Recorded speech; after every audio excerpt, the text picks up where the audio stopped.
Se nos hace difícil imaginar cómo fue nuestro país antes de todo esto. Las señales que nos hubieran permitido atar los cabos a los orígenes fueron borradas del paisaje, de los hábitos y de las costumbres.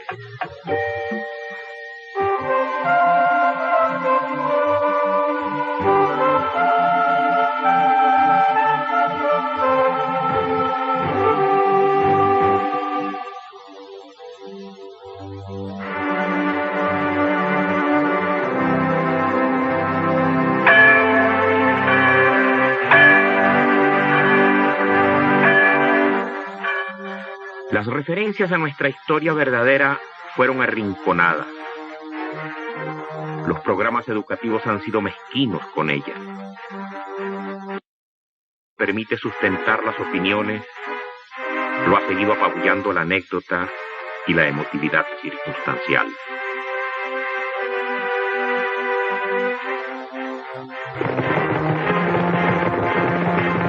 Se ha nombrado esta serie Cuatro Repúblicas, al observar una realidad específica de Venezuela, diferente en la forma y en el fondo a las referencias que manejó la historia. Todo ello nos ofrece la posibilidad de referirnos en conjunto a nuestra aventura colectiva como nación, partiendo de cuatro enfoques diferentes, cada uno de ellos determinado por las actitudes asumidas por quienes alcanzan la representatividad de la República, en razón a lo cual se permiten adjetivarla.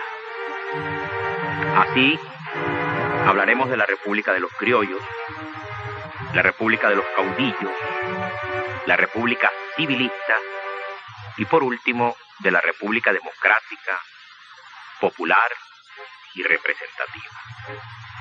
Una y otra se entrecruzan, se esfuman y resurgen, coinciden y chocan, pero no se autoeliminan ni tienen marcada su vigencia dentro de un tiempo y un espacio determinado.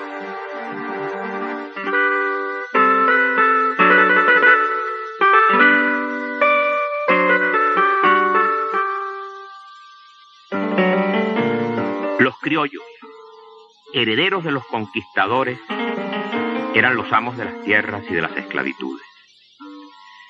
Tales derechos los consideraban legitimados no solo en el orden privado, sino extendibles al ámbito político, alcanzando a cubrir expectativas de soberanía entregada en custodia al rey.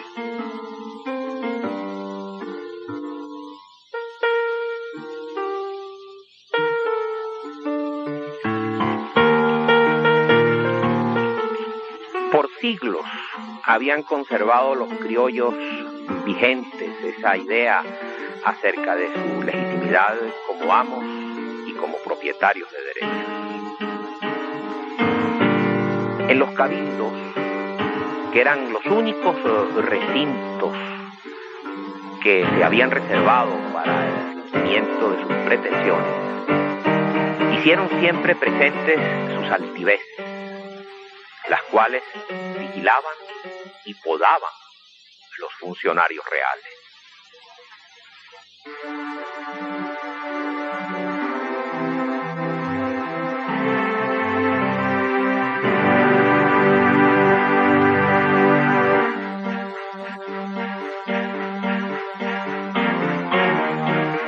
Pudiera quedar la impresión entre aquellos que solo tienen referencias anecdóticas acerca de los sucesos que conmovieron a la recatada Caracas aquel 19 de abril de 1810, que todo fue imprevisto, cargado de emoción, impulsado por odio o por puros intereses egoístas.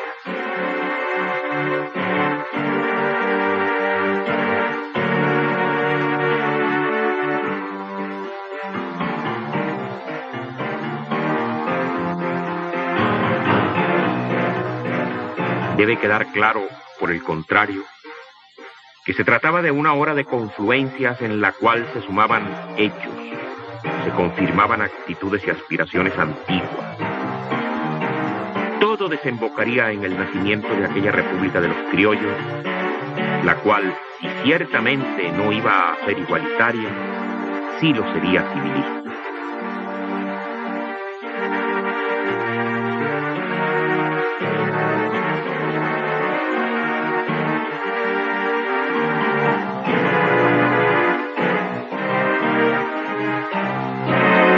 Curso del año que corre entre los acontecimientos de abril de 1810 y aquel día, al cual ahora nos asomamos, se conforman las decisiones que van a darle a Venezuela su identidad política definitiva.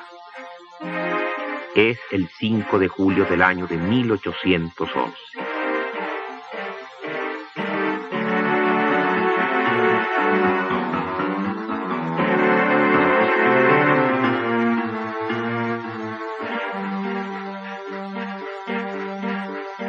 Durante las sesiones celebradas por ese Congreso, se discutió apasionadamente acerca de la libertad, de la autonomía de la organización del Estado, de la antigua lealtad al monarca y de la jamás renunciada convicción de los criollos acerca de sus derechos señoriales, heredados de los conquistadores,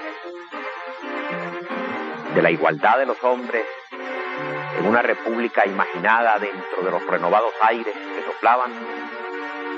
Nada se ha dicho.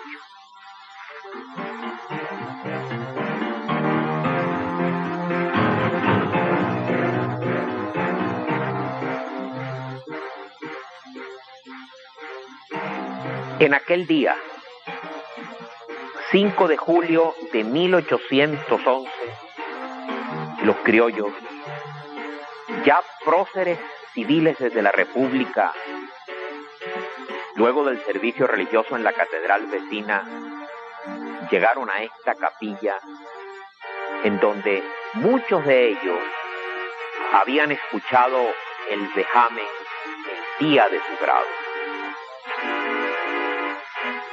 Y en el nombre de Dios Todopoderoso, suscribieron el acta que le daba nombre propio a Venezuela entre el conjunto de las naciones por siempre jamás.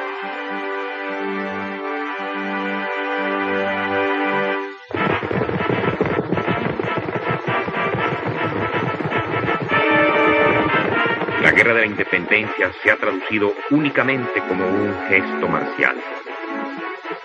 Las batallas y sus héroes han opacado casi hasta hacerlos desaparecer a quienes en ese tiempo de grandeza aportaron tanto en congresos y en despachos administrativos, en los destierros y en la callada brega de salvar de aquel cataclismo lo poco que había logrado resistir la espantosa onda destructora. El proceso de disolución de la idea bolivariana de unidad buscaba resguardar la gran huella unitaria que el imperio español había logrado estructurar en la inmensidad del Nuevo Mundo. Pero ello no resultaba congruente con el intenso, profundo deseo de cada uno de buscar el propio rumbo. En definitiva, lo cierto es que para 1830 Venezuela se reconstituye como república independiente.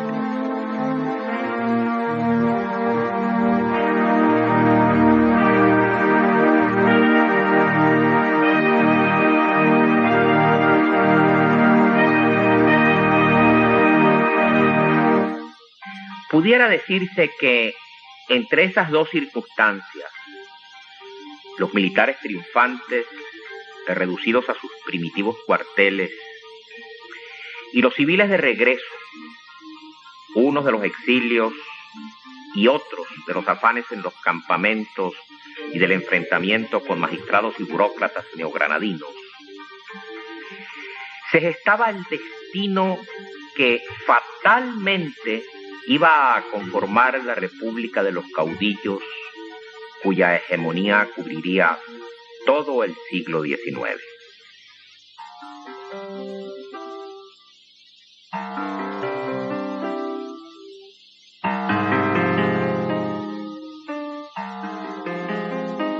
El doctor José María Vargas, el universitario que se va a convertir en paradigma del sentimiento civilista, y el general Carlos Ulet, militar entregado sin pausas al mismo ideal, son figuras que van a balancear el drama en el cual actúa como personaje principal el general José Antonio Páez, el más connotado de todos nuestros grandes caudillos.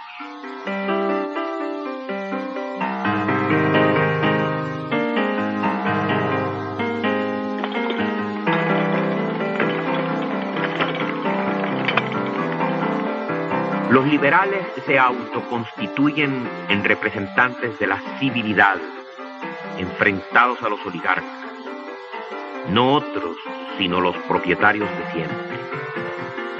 La verdad era que tanto unos como otros habitaban las casas grandes de las haciendas. Algo sí los va a diferenciar: la audacia del redactor del Venezolano, el periódico que resucita Tomás Lander bajo el lema de "Más quiero una libertad peligrosa que una tranquila esclavitud". Muy pronto, Antonio Leocadio Guzmán llega a confundir su propia figura con la huella que va a dejar aquel periódico. Envueltos en esas banderas, los liberales hablan de federalismo, vieja tesis de los criollos. Los oligarcas defienden el centralismo, vieja tesis bolivariana, la cual no encaja bien entre los seguidores del general Páez, a quienes se acusaba de haber traicionado al héroe.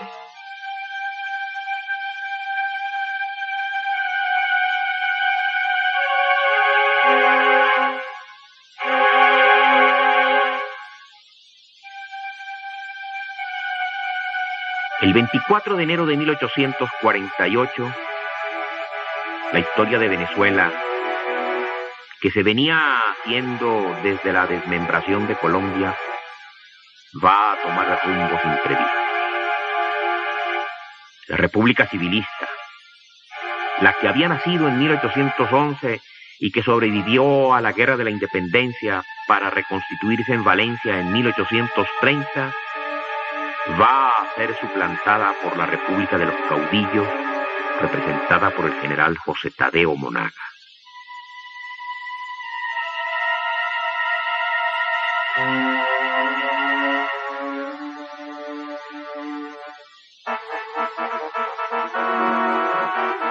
El Congreso se arrepiente de la elección que ha hecho del presidente y este deja que sus partidarios se amotinen.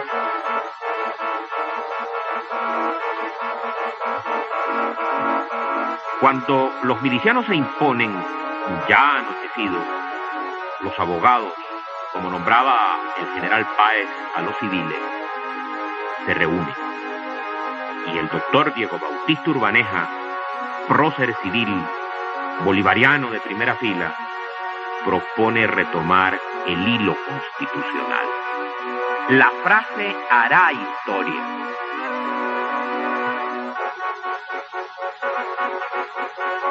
Tergiversado en extremo ha sido el concepto que corre generalizadamente del caudillo. En cualquier caso, su presencia en nuestra historia es tan antigua como la conquista. Las adhesiones que el pueblo les ofreció siempre, más que imposiciones de su violencia, fueron respuestas a actitudes que les identificaban con sus seguidores.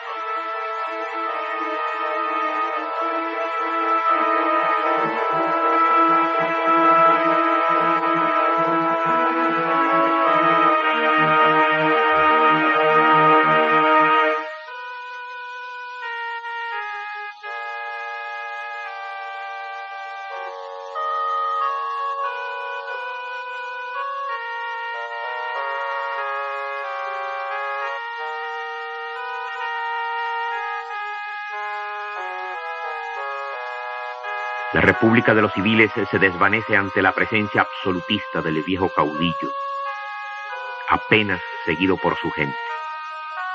El general Páez, lo que queda es una sombra que opaca una leyenda áurea.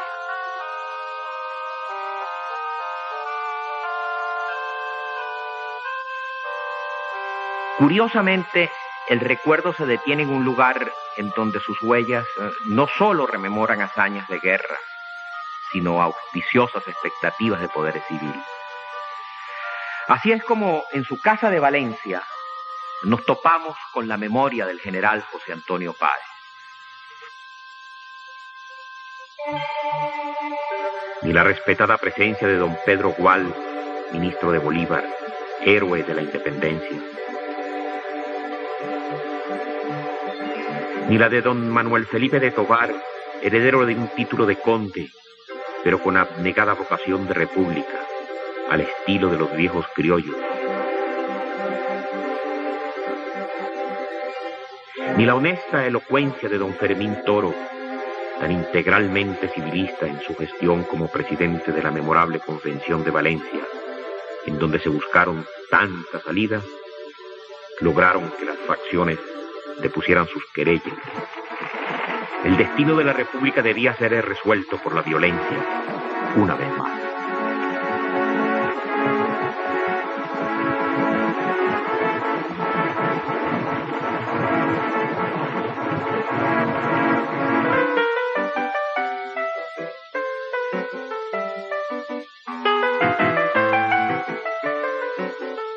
La hegemonía de Guzmán Blanco va a ofrecer un respiro luego de aquel gran agobio. Sin embargo, los envalentonamientos continuaban. Cuando ya asomaba la revolución industrial en Europa, en Venezuela solo se generaba la gran contradicción que marca nuestro destino: la aspiración a vivir en libertad y la negación a concebir la ley como garante suprema de su efectiva vigencia.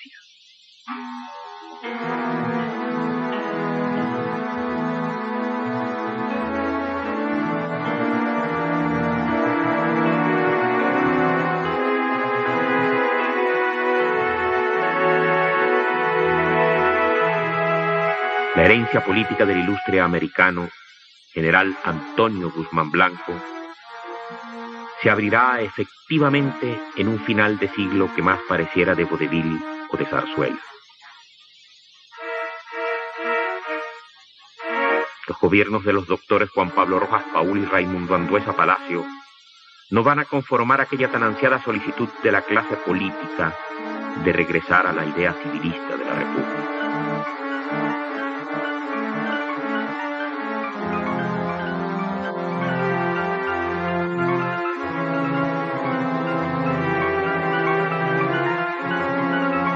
La sombra de Guzmán se desvanece desde su lejanía parisina.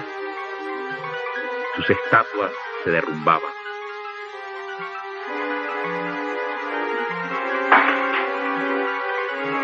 Pero, ¿qué hacían quienes se habían quedado con su brillante herencia de déspota reformista?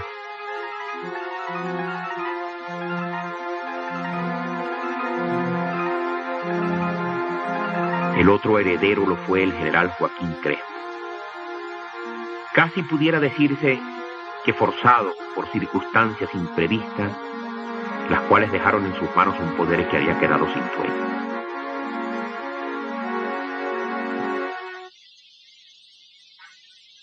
Crespo se empeña en imitar a Guzmán en el boato y también en la rapina. Sus pretensiones hegemónicas las va a cortar una bala mochista en la Mata Carmelera.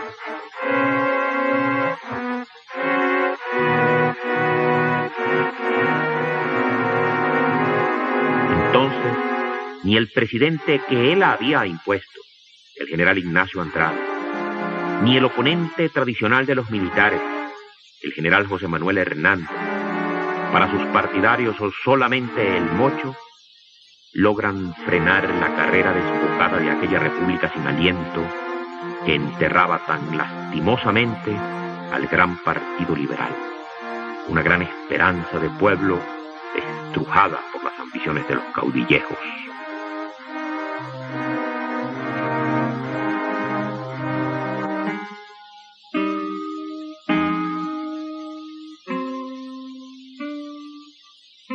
En los pueblos, en los caseríos, en las ciudades encerradas en las altas montañas andinas, la gente había recibido, prevenida, noticias de la larga y cruenta guerra, en mucho a través de la llegada de quienes huían del llano, de Barinas, de Guanare.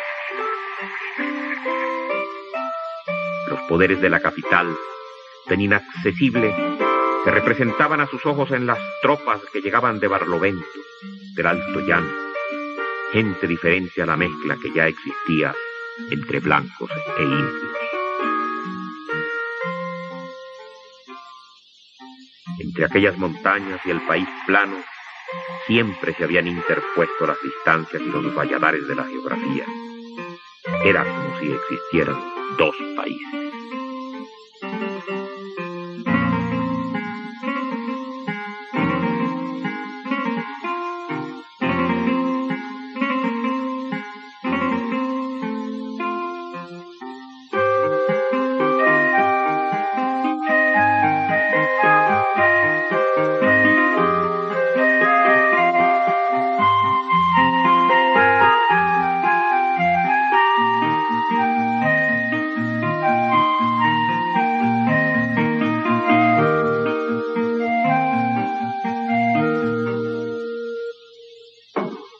Mientras Castro se viste de levita y se reúne con el grupo de adulantes, el general Juan Vicente Gómez, su compadre, aguarda su turno, siempre rodeado de su gente.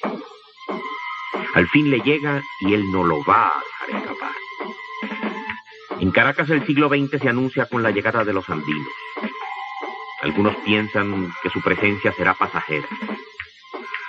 Entre estos se ubica lo poco que queda de los diezmados liberales y también los recalcitrantes godos, aún aferrados a sus viejas altiveces.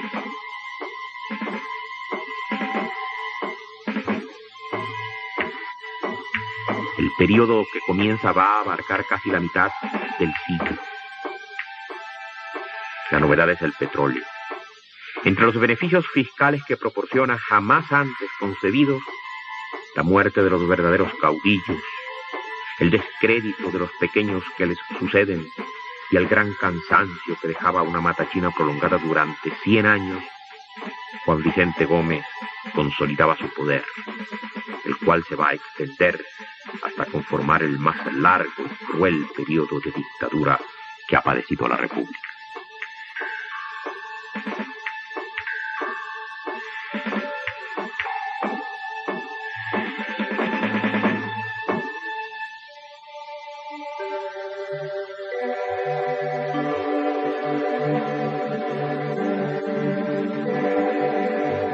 Los estudiantes de 1928, buscando una expresión propia, cuyos ecos saltaran los muros de la vieja universidad, se toparon impremeditadamente con la jamás apagada ilusión de la República Civilista. Sus canciones, bohinas y sus versos, románticamente enfrentados a los pavorosos silencios del comicismo, en cárceles y destierros, van a hacerse señal de un nuevo tiempo, que entonces se incuba y comienza a andar sin pausa hasta adquirir su perfil definitivo en la República Democrática, popular y representativa.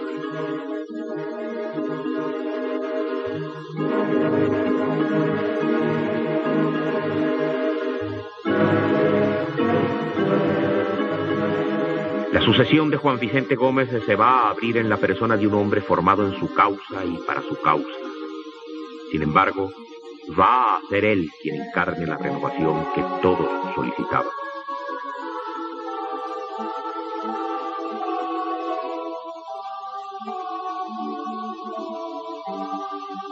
Sin duda alguna que el general Eleazar López Contreras bien puede ubicarse dignamente entre el grupo de militares que con tanta y tan clara intención patriótica formaban parte de aquella república empeñada en hacerse al alero de la ley.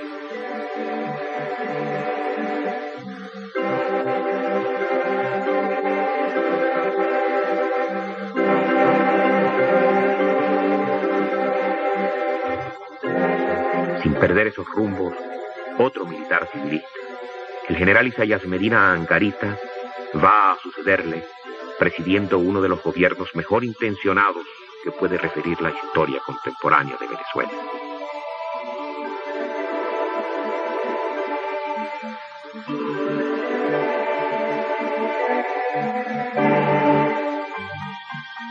El 18 de octubre de 1945 se sucede el alzamiento militar que depone del gobierno al general Isaías Medina Angarita. Esa fecha va a partir de un tajo la historia contemporánea de Venezuela.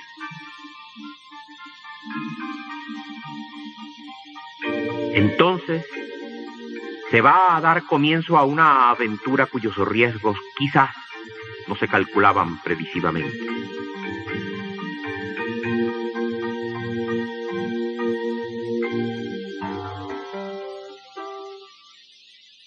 En medio de aquella inesperada conmoción, la figura adusta de Rómulo Gallegos, afincada en su inmenso prestigio literario y en su inconmovible lealtad a sus ideales de repúblico puro, se va a encumbrar para reabrir la esperanza de la República Civilista, la de José María Vargas y de Manuel Felipe de Tovar, que la guerra había opacado. Pero, al igual que lo que aconteció con estos, sus dos antecesores en la presidencia de la República, las torceduras de siempre tejerán sus enredos. Entre civiles y militares se compondrá la tramoya del golpe de Estado, el cual conducirá al traste aquella posibilidad de retomar los rumbos que se asomaban luminosos.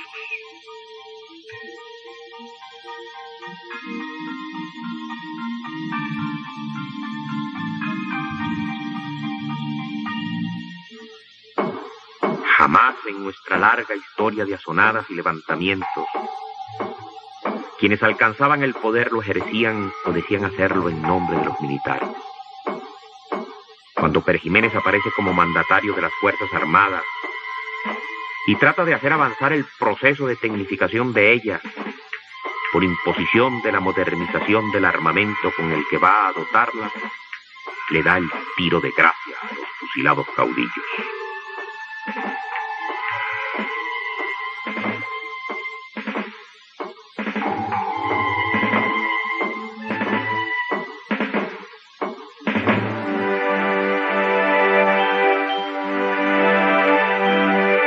Las dictaduras marchitan esos sentimientos republicanos.